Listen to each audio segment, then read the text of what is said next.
বন্ধুরা, আজ আমি মাত্র 10 মিনিটে মিষ্টি তৈরি করা শেখাবো। এজন্য প্রথমে কিছু স্লাইস রুটি নিয়ে চারিধার কেটে নিতে হবে। এবার কড়াতে প্রথমে ঘি ও পরে সুজি দিয়ে একটু লাল করে ভেজে নিয়ে ওর মধ্যে ছানা দিয়ে নাড়তে থাকুন। এবার একটু দুধ ও চিনি দিয়ে ভালো করে নেড়ে চেড়ে এইভাবে একটা পুর বানিয়ে ফেলুন। তারপর স্লাইস রুটির মধ্যে জল ঢেলে ভিজিয়ে নিয়ে দু হাতের সাহায্যে চাপটে নিন। এবার একটু করে পুর নিয়ে রুটির মধ্যে দিয়ে রোল তৈরি করে নিন।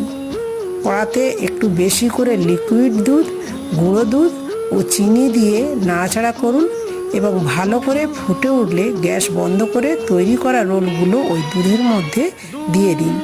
কিছুক্ষণ পর একটা প্লেটে সবগুলো তুলে নিয়ে নিজের পছন্দ মতো ডেকোরেশন করে নিন। ব্যাস, তৈরি হয়ে গেল মিষ্টি।